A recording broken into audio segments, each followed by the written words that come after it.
Hi, thank you for watching American Teacher on YouTube. If you haven't, please click subscribe and give me a thumbs up and leave a comment in the comment section below. Today's topic is about the continual pettiness of the Chinese government. And I saw a headline today, August 4th, 2021, in Reuters. It says the Chinese embassy in the UK, quote, firmly opposes, end quote, BBC's reporting on, quote, Chinese Taipei, end quote, Olympic team. So this is a very short blurb in Reuters. But basically it says the Chinese embassy in the UK firmly opposes the BBC's reporting on the participation of Taiwan's Chinese Taipei team in the Olympics. It said in a statement on Monday, quote, there is only one China in the world. Taiwan is an inalienable part of Chinese territory, and the People's Republic of China is the sole legal government representing the whole of China, end quote, the embassy said.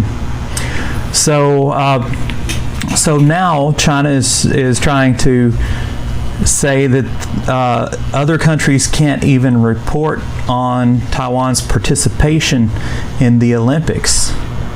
They're complaining that other countries are reporting on Taiwan's participation in the Olympics. I don't know how ridiculous they're going to get, but this is pretty ridiculous. Okay, in another story, Tokyo Olympics, Taiwan stars trolled by Chinese nationalists. This appeared in BBC News today, August 4th. It says Taiwanese host Di Shu, who's better known as Little S in Taiwan, and a pop star Jolene Tsai have become the latest target of nationalist Chinese online. Their crime? Celebrating Taiwanese athletes in the Olympics. Shu addressed Taiwan's Olympians as, quote, national players, end quote, online, while Jolene Tsai had congratulated some of the Taiwanese athletes for their victories. The post have been interpreted as support for Taiwan's independence. The article doesn't say exactly by who in this part of the article, but it's of course China. China is the only one who would interpret Taiwan congratulating its own athletes as a bid for Taiwan independence. So it says Shu's Instagram post was meant to be a joke, but the damage had been done. She had posted about wanting to invite, quote, our national players, end quote, to her house. Shu has since deleted the comment, but it has not stopped several high-profile brands like Unilever's hair care brand Clear, sex toy maker Osuga, and soft drink maker Shou Quan Chai, sorry for the pronunciation mangling, for cutting ties with her. So Unilever operates in America. If you're watching this in America, you should contact Unilever and let them know that that they should not in any way support the suppression of free speech, especially when someone is commenting on athletes from their own home country and congratulating them for doing a good job. I'm sure Unilever does a lot of business in the United States. Okay, the drinks company Shou Chen Zai said, quote, national interest is above all. We firmly uphold the one China principle, end quote, the drinks company wrote on microblogging platform Weibo. If you're interested in the spelling of the company, since I'm not sure about my pronunciation, it's ShouQuanZhai. So tensions between China and Taiwan have soared in recent years. The article doesn't say this, but mostly due to China's anger over the Taiwanese people electing a DPP president.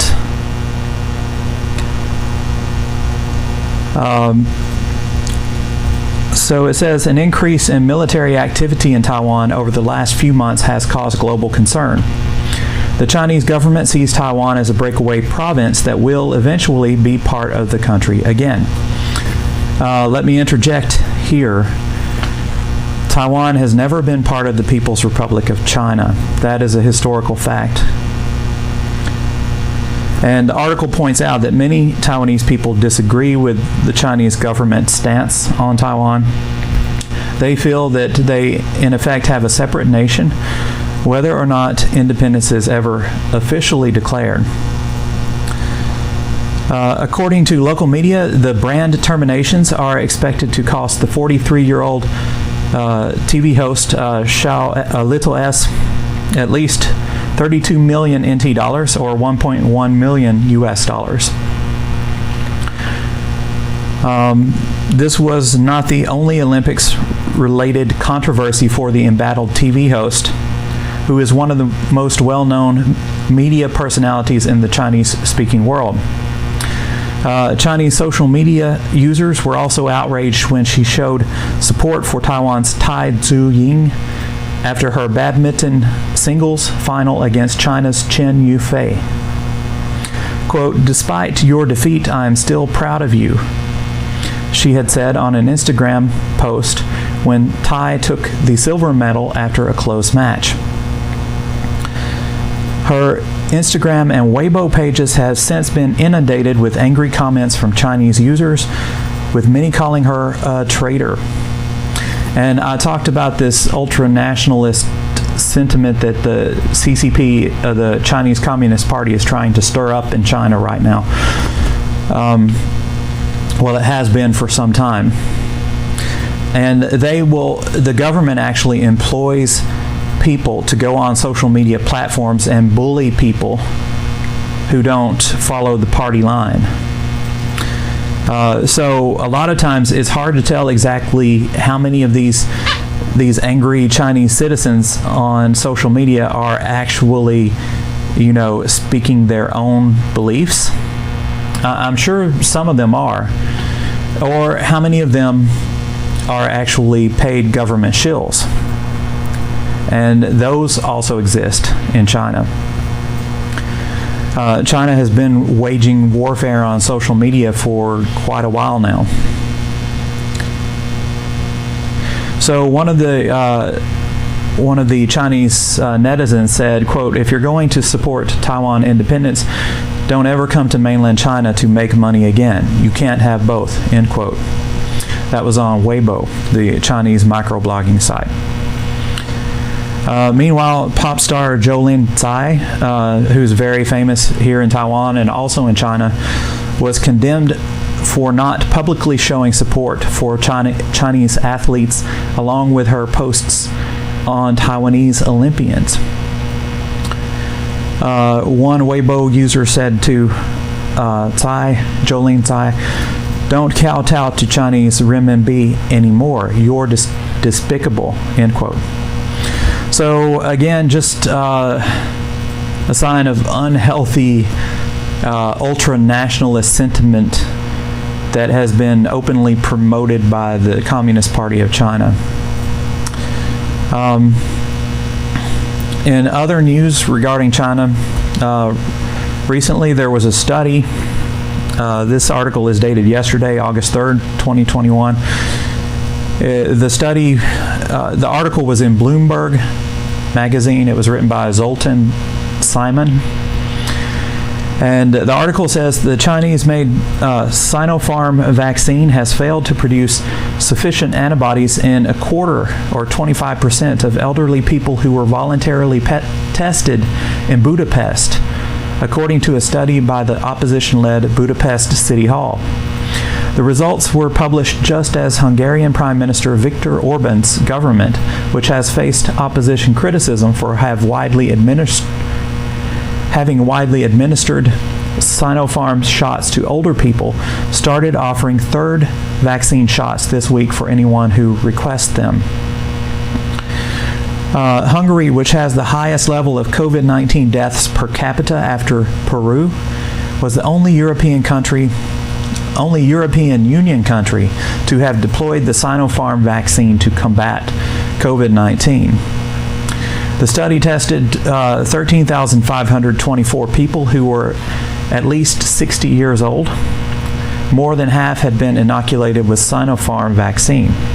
The results showed that 25.9% of those people who had been vaccinated with the Sinopharm vaccine did not have the minimum antibody level of 50 AU per milliliter, compared with 3.2% of those who received Russia's Sputnik 5, and only 1.6% for Pfizer-BioNTech, and 1.1% for Moderna. Sinopharm's ability to generate antibodies got progressively worse with age, with vaccinated people who did not have the minimum antibody level rising to 34.5% among people aged 80 and over, the results showed.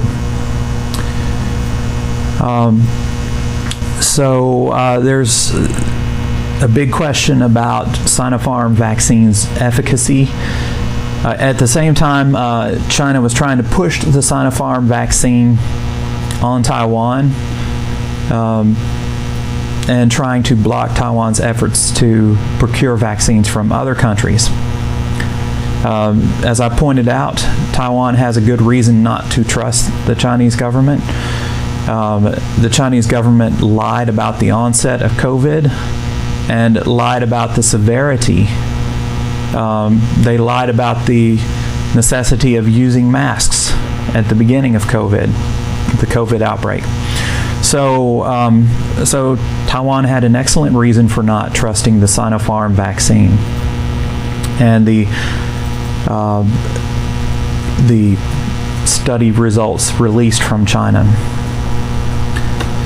Okay, and finally in the news today related to China, Hong Kong pop singer Anthony Wong Yu-ming arrested for singing at a 2018 election rally. So now they're going back in time, 3 years back to be precise, and arresting someone for something he did 3 years ago. It says one of Hong Kong's most prominent singers has been charged with corruption for a performance he gave at a 2018 rally to support a pro-democracy candidate, the latest in a string of allegations brought by Hong Kong's anti-graft watchdog against pro-democracy figures. Let me interject here, in case you haven't been following the news, the security law, national security law that was forced on Hong Kong by the Communist Party of China has basically done away with any opposition parties or any democratic parties in Hong Kong. They have been harassed. Many members have been arrested. And many democratic political organizations have disbanded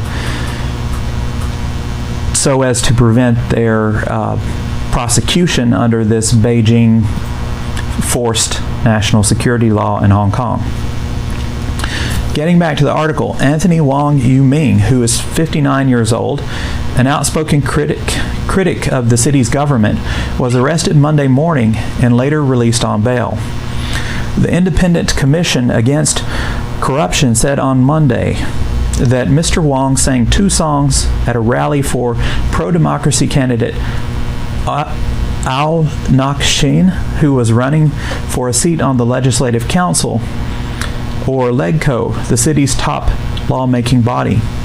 Mr. Wong engaged in a according to this article, Mr. Wong engaged in corrupt conduct by providing entertainment to induce another person to vote for Mr. Ao, who has also been charged, the agency said. Hong Kong's election ordinance bans the conduct of providing refreshments or entertainment to favor a candidate, but in the past, charges have been rare. If convicted, a person could face imprisonment up to 7 years on top of a fine such as much as $64,000, the ordinance said.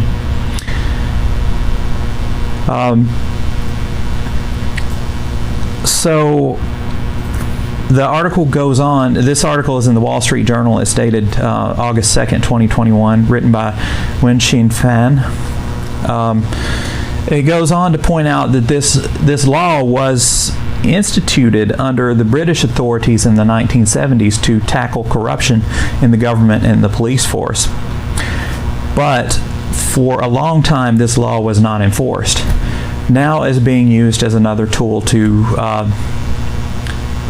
put a stop to democratic political parties in Hong Kong. So, anyone looking at how China has handled Hong Kong, they notes that China has repeatedly lied about how they would do business with and deal with Hong Kong. And so no one trusts China, especially Taiwan. The people of Taiwan have no trust for China. Zero, zilch, nada. They've been watching closely what's going on in Hong Kong, and they know that China is killing free speech in Hong Kong, or has killed free speech in Hong Kong. It has beaten protesters. It has arbitrarily imprisoned people for exercising their right to free speech.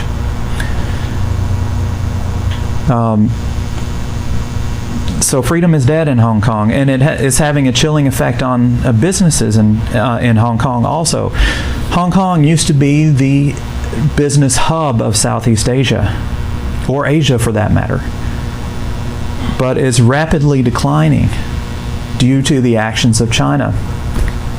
And the Communist Party has repeatedly shown that they don't care for the well-being of the people. They only care about holding on to control and power. That is their agenda. And they will execute, imprison, torture, or disappear anybody that gets in their way. Doesn't matter if you're a billionaire. They will get rid of you one way or another if you are stupid enough to deal with them, or if you're unlucky enough to be one of their citizens. If you have any questions or comments, please leave them in the comment section below. Thank you for watching American Teacher. Bye-bye.